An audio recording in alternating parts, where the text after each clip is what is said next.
Hello. ये जी। हाँ जी। I am so sorry, मैंने ऐसे बीच में आपको फोन किया है सर। आपका नंबर मेरे को कहीं से मिला था। अभी मैं ये काफी दिन से मैंने सोचा भी आपसे थोड़ी हेल्प ले लूं। मैं बीच में काफी आपको ट्राई करना चाह रहा था, आपका नंबर था नहीं सर। ये आ, बनवाना था तो मैं वहां भी गया भी था। इंटरव्यू इंटरव्यू सब हो गया वो, लेकिन मिल नहीं रहा है।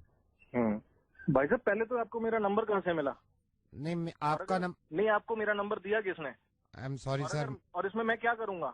अगर नहीं हो रहा तो भैया मेरा क्या काम है इसमें? कहीं और ट्राई कीजिए आप। मतलब मैंने आपसे इसलिए फोन किया था, मैंने तो आपको एक वजह से फोन किया था नहीं नहीं, सर। मेरे मेरे पास क्यों फोन किया आपने? जो आपका काम नहीं हो रहा वो वहां जाके कराइए, मैं क्या करूंगा इसमें? नहीं सर, उन्होंने तो मना कर दिया है कि नहीं हो पाएगा। उन्होंने मना कर दिया तो मैं क्या करूंगा इसमें? तो आप करा देते सर। नहीं, मैं नहीं करा सकता ना। ये जो काम जिसका है वही कराएगा। मैं नहीं करा सकता ये काम आपका। आप वहीं पे जाके ट्राई कीजिए। Sir I am sorry but sir कुछ ले दे के इसमें अगर आप। सॉरी? ये क्या बदतमीजी है? क्या ले दे के? जो काम मेरा नहीं है उसके लिए मेरे को फोन कर रहे हो? मेरा सर कुछ नंबर ले लिया पैसे कहीं मैं से अगर तुमने? आपके घर पहुंचवा दूं, मतलब आज ही पहुंचवा दूं अबे मतलब। गधे साले, तू मेरे को रिश्वत दे रहा है? तेरे को पता है तू क्या बात कर रहा है? सर वो 2 मिनट के अंदर अंदर करवा सकता हूँ मैं। हिम्मत कैसे हुई तेरी रिश्वत की बात करने की मेरे से? सर क्योंकि आप सरकारी एम्प्लॉय हो इसलिए मैंने क्यों? रिश्वत की बात कर ली। तो क्या क्या क्या सारे सारे सरकारी एम्प्लॉय रिश्वत लेते हैं? तो फिर ये कैसे हो गया कि हर मुसलमान टेररिस्ट हो गया? तो फिर ये कैसे आपने पोस्ट कर दिया कि हर मुसलमान टेररिस्ट होता है, इनको देश से निकाल दो? आपके बताने से पहले ही मैं इस बात को मानता हूं कि हर सरकारी आदमी रिश्वत नहीं लेता। मैं इस बात को लेकर बहुत शर्मिंदा हूं सर, कि रेडियो पे आने के बाद मुझे इस तरह की बातें करनी पड़ रही हैं। जब मैं आया था ना रेडियो में, तो मैंने ये सोचा था कि सिर्फ हंसी मजाक करेंगे, किसी को समझाने की जरूरत नहीं पड़ेगी। कितनी अच्छी बात है आपकी कि आप एक गवर्नमेंट एम्प्लॉय हैं तो आप रिश्वत से नफरत करते हैं, जो कि करनी भी चाहिए। लेकिन इतनी ही नफरत एक दूसरी कम्युनिटी से, जो कि आपके साथ रह रही है, जो आपके साथ रहती थी और रहेगी।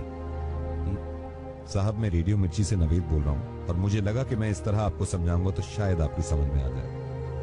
फेसबुक का एक पोस्ट शेयर करने से आपका कुछ नहीं है सर, है ना, जिसमें यह लिखा हुआ था कि मुसलमान हिंदुस्तान से मोहब्बत नहीं करते, मुसलमानों को हिंदुस्तान में रहने का कोई हक नहीं है। इस चीज को आपने शेयर कर दिया। मुसलमान टेररिस्ट नहीं है, टेररिस्ट का कोई मजहब नहीं होता। अब मैं कैसे समझाऊं उन लोगों को? एक एयरक्राफ्ट में एक मुसलमान के कैन मांगने से उसको मना कर दिया, क्योंकि उनको लगा कि ये मुसलमान है, तो कैन के ढक्कन से वो लोगों का गला काट देंगे। मैं खुद मुसलमान हूँ, और इस्लाम कहीं से कहीं तक इस तरह की तालीम नहीं देता।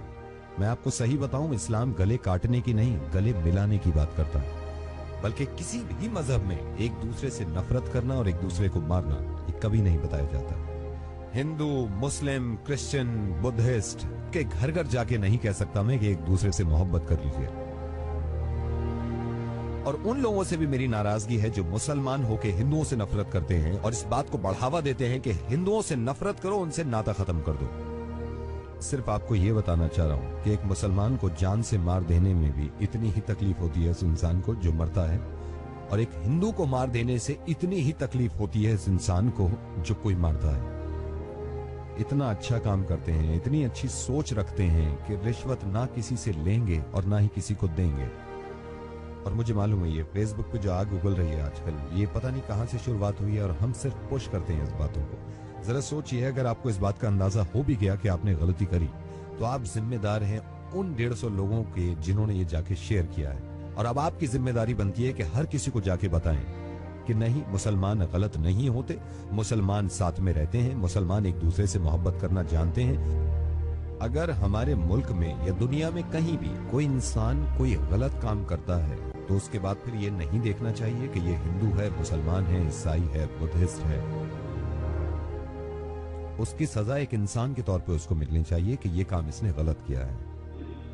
अगर आपके हिसाब से इस दुनिया को भगवान ने बनाया है और सारे बंदे भगवान के हैं, और अगर मेरे हिसाब से इस दुनिया को अल्लाह ने बनाया है और सारे ही अल्लाह के बंदे हैं, तो हम में से किसी को भी यह हक नहीं है कि अल्लाह या फिर भगवान के बंदे को हम तकलीफ पहुंचाएं। एंड आई एम सॉरी अगर कोई बात बुरी लग रही है आपको। मुझे इस बात पे ही बहुत ज्यादा खुशी है। ये भी हो सकता था कि आप फोन डिस्कनेक्ट कर देते अगर आपकी जहनियत वैसी होती, लेकिन कहीं ना कहीं मुझे ये लग रहा है कि आप बात को समझ रहे हैं। आप इस बात को बिल्कुल गलत मत समझिएगा कि मैं एक मुसलमान होने की वजह से फोन कर रहा हूं। मैं एक इंसान होने की वजह से फोन कर रहा हूं। किस तरह दुनिया को ये समझाऊं कि कोई साहिबा अगर बुर्का पहने हुए हैं तो उनसे डरने की जरूरत नहीं है। किसी इंसान की अगर दाढ़ी है तो जरूरी नहीं है कि बॉम्ब उसके पास है, क्योंकि जो इंसान अल्लाह के खौफ से दाढ़ी रखता है वो किसी का दिल नहीं तोड़ सकता, बॉम्ब से तो क्या उड़ाएगा। फेसबुक पे न जाने किसने ये शुरुआत करी थी एक इंसान के फोटो के साथ। मुझे इस बात से बहुत ज्यादा खुशी है कि मैं जिनके साथ काम करता हूँ आधे से ज्यादा हिंदू हैं। 10 साल हो गए मुझे, 10 साल हो गए, आज तक छोटी सी शिकायत ना मुझे उनसे मिली ना उन्हें मुझसे मिली। इससे ज्यादा बड़ा एग्जाम्पल हो नहीं सकता हमारी मोहब्बत का। नावेद, आपसे वादा करता हूँ कि मैं लोगों तक ये मैसेज पहुंचाऊंगा कि ये काम ना करें और ये सब गलत है।